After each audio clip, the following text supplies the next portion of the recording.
Thanks for coming back. Well, I'm coldly pragmatic, so it's going to be a big difference. It's such a delight to be here, and it's actually really nice for me to speak to a Zoomer audience. Normally, when I'm standing in front of a group of people speaking, is to university-age students. And just to give you an idea of how young they are, most of them weren't even alive the last time the Blue Jays won the World Series. That's how long it's been that's how young they are. I teach a course on the economics of sex and love.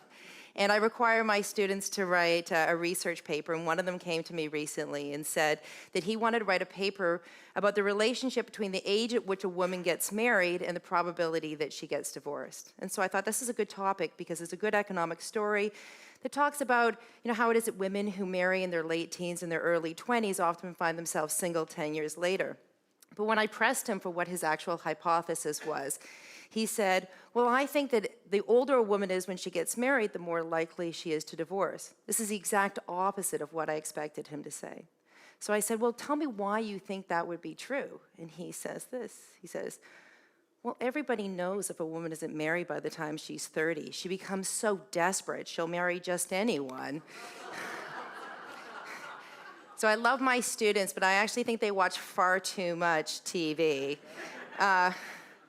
So I said, go ahead and do the project, because he's going to find out when he looks at the data that this is not true, and then he can explain that himself. But, to be fair to him, society has some interesting views of what it means to be a single woman.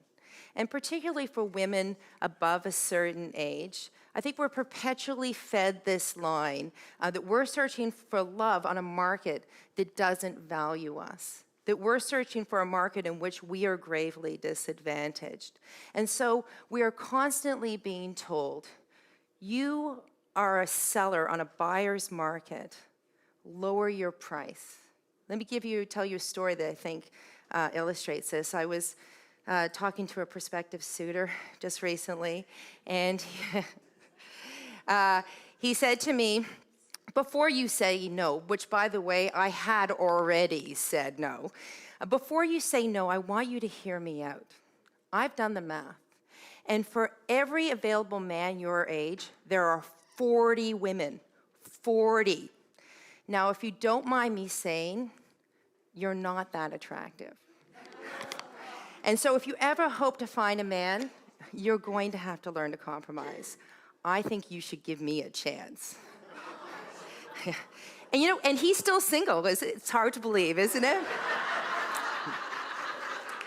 You are a seller in a buyer's market. Lower your price. Economics, when we think about economics, we think about buyers and sellers coming together and exchanging goods and services for money. Supply and demand. Those are the most common economic terms that we understand. So it's understandable that when we think about economics markets for sex and love, we try to apply the same understanding. And when we do that, we have a tendency to think along these terms. We say on the market for sex and love, women are the sellers and men are the buyers because, for some reason I've never fully understood, men value sex more than women, and so women have to be compensated in order to have sex with men. That's the general understanding that people apply. And the problem with this really naive view of the market is that it just illustrates, the problem with this idea of the market is that if there are people single, and there's always people single, then it has to be true that the sellers are just setting their prices too high. So that women, given their value in the market, should be lowering their prices. And so if people are single, it has to be true that women aren't doing that, right? But this is not my view of the economy, the market for sex and love. To me, the market for sex and love is like a barter economy that does not have currency to facilitate trade. When we have money, I can trade with anyone who is selling what I want to buy just by giving them cash. But on the market for sex and love, I can only trade with somebody who is both buying what I have to sell and is selling what I want to buy. On the market for sex and love, we are all buyers and we are all sellers. And what that means is that the market is unbelievably inefficient because we have to satisfy that need to find somebody who wants what we're selling and is selling what we want. And so there are always going to be people who are single on the market. So there's not currency on the market for sex and love, but there is something else. And that is when you are having a hard time clearing your market, when you're having a hard time finding somebody who wants to buy what you're selling and is selling what you want to buy, then you always have the option of lowering your expectations. Now, you are all old enough to have remembered a Mad TV skit that was in the 1990s called Lowered Expectations. Do you remember that? It was a great skit. It's one of my favorites. And it was a skit that was basically mock advertisements for a video dating library. And the skit started in 1995, and it started with this spiel by one of their characters, who is Ms. Not Nice. And it went like this. I'm going to do this spiel for you, okay? Just because I love it. It goes like this. Are you having trouble finding your ideal mate? How about any mate? Do you fear that you'll be the last man or woman on earth, still not getting any? And yet you hope to find the prince or princess of your dreams? Well, wake up, sleeping ugly, because your only hope is lowered expectations. Our video library will introduce you to thousands of chronically rejected singles, just as hard up and pathetic as you. So good luck. You're going to need it. So I don't know if it's a coincidence or not, but Lowered Expectations appeared on TV screens around the same time as a very real dating service appeared on computer screens, Match.com. And this brings me to my next point, is that the market for older singles is difficult. It's difficult because there's very few players. And when you have very few players, it's difficult to clear a market because it's so much harder to find somebody who is selling what you want to buy and then buying what you want to sell. But that's actually less true now than it ever has been before, right? It's true that for us as individuals, that when we get older, it's harder because the market becomes smaller. We're not in college anymore, right, where there's lots of single people who are looking to hook up. But actually, in reality, it's a much better market because there are many, many more people on the market than there was in the past, right? I was actually going to say, it's not your mother's market, but since my mother's on the market at the same time as I am, is actually exactly my mother's market, except that she seems to be doing much better than I am on it. The market for sex and love has really changed. One of the reasons is, based on the discussion we had this morning, people are living a lot longer, right? You know, new relationships, they take time, they take effort, they take energy. I like to think about a new relationship as like an asset. You make an original investment, and then it pays out over several years. It's like an annuity, right? And it's only worth making that original investment if you know you're going to get the return into the future. When we didn't live very long, making those investments in later in life, they just weren't worthwhile. But now that we're living longer, people are still searching for love and romance and for sexual relationships long after previous generations would have thought themselves way past new romance. So that's one of the reasons.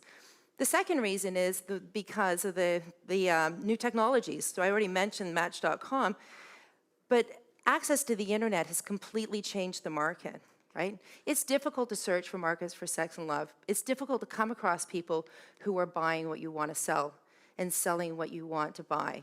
But when you have a much larger market created by the internet, then it's much easier to do that. And it's not just online dating services too, it includes social networking sites. There's a study done by the Oxford Internet Institute that looked at how people met, and they found that among people who met online since 1997, the older generation was far more likely to have met via the internet. So if you look at people who were met in their 20s, only about 19% of people met online. But if you look at people who met who were in their 50s and their 60s, about 38% of people met online. So the internet has made huge progress in making that market much bigger than it ever was previously. So I want to return to this idea about the fact that women are disadvantaged on this market. One of the reasons why we have this perception that women are so disadvantaged is because we genuinely believe that on this market, women are searching for long-term committed relationships and that men are searching for short-term sexual relationships. Essentially, we believe that older singles search for exactly the same thing as younger singles. And I don't really think that's true. You know, younger women search for committed relationships because they hope to form a commitment with somebody who will help raise the children that she's potentially going to bear in the relationship. You know, once our fertility is such that that's no longer an issue, older women are freed up to have any type of relationship they want, right? It creates an incentive, or at least removes some of the risk of going out and having short-term sexual relationships. At the same time, older men have a new economic incentive, and that's because men live shorter lives than women, that gap is getting a lot smaller. The lion's share of caregiving often goes to women. And so there's an incentive later in life to find somebody to commit to you so that she could provide caregiving to you later on. I was in a water taxi just last week, and I was talking to the driver of the boat, and he's telling me about his search for wife number 5. And he's probably in his early 60s. And he says to me, he says, "What I'm looking for is a nurse with a purse." I've been doing this for many, many years. This is the first time I've heard. Is this a common expression that I've just never heard?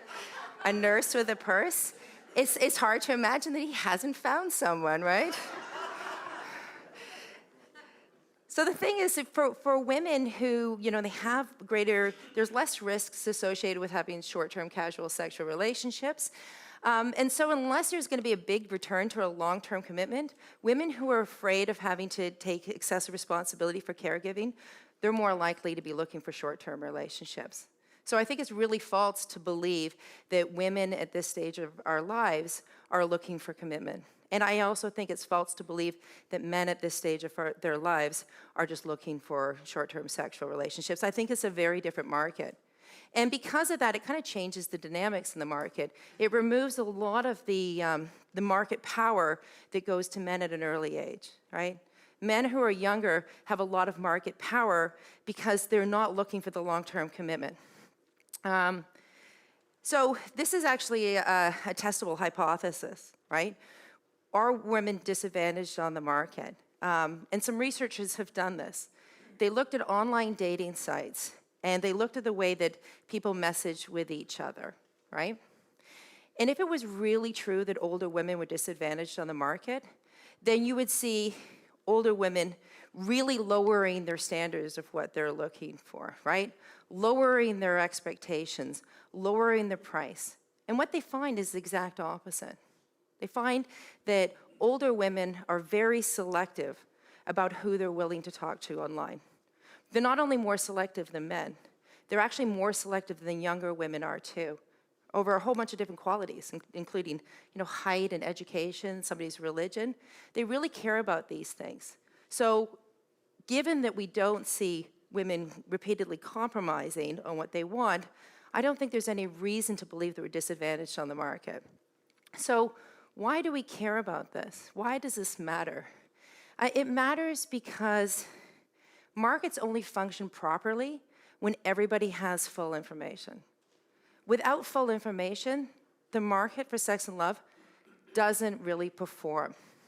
If you have men who are overstating their power on the market, if they think women are really disadvantaged in the market and so should be willing to compromise on what they'll expect, there's going to be a lot of men who are going to be very disappointed. And if you have women who are understating their power in the market, then you're going to have a lot of women who will rather exit the market rather than stay believing that they have to make a big sacrifice. I hear this from women all the time.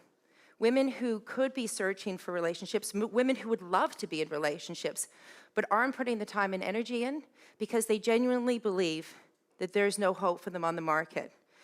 I repeatedly hear women say, men my age are only looking for younger women. And so they don't bother searching for themselves. The truth is, men their age are looking for younger women. But the news is they're not getting them, right? So they're going to have to learn and when you look at the data, right, it's fine. I actually went out with a man a couple of years ago who was probably 10 years older than me, and he said to me during my date, he says, I should tell you now, I only date women who are younger than my daughter.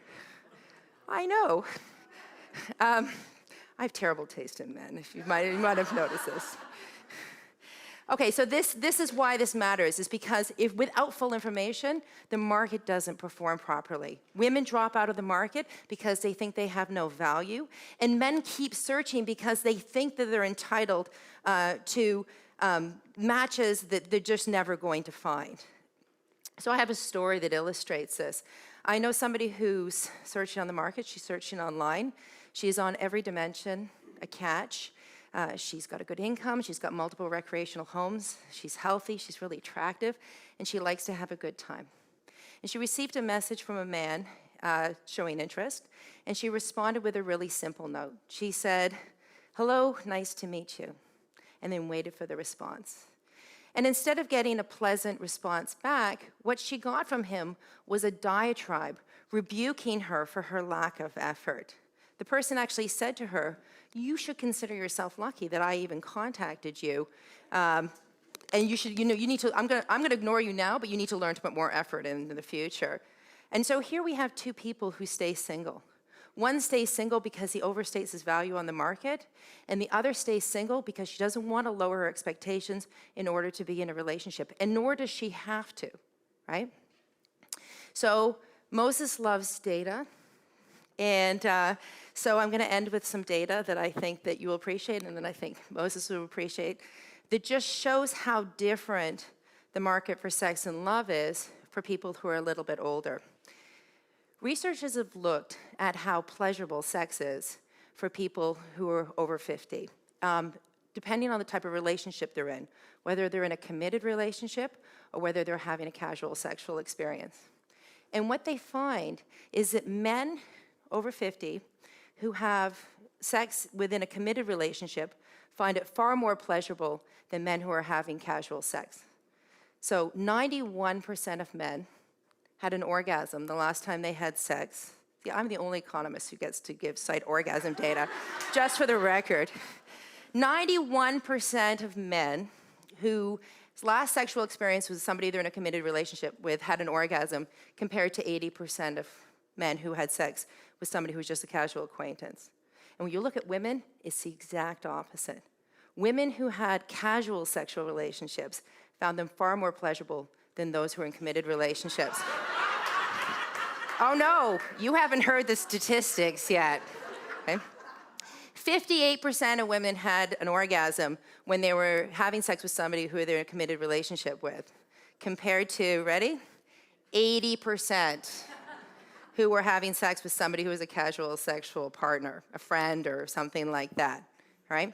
This may not sound like an economic story, it may not sound like economic evidence to you, but if anything, women shouldn't be lowering their price in order to enter long-term committed relationships. If anything, they should set their prices really high, right? Because it seems like they're giving something up there. And that is it.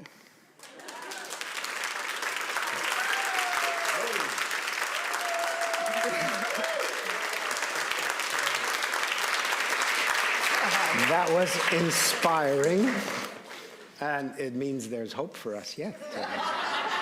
Well, actually, when you said the gentleman this morning, he said he's only had 4 wives, and you said he had 6, and you said 4. I thought, there's still lots of time for 2 more. That's right.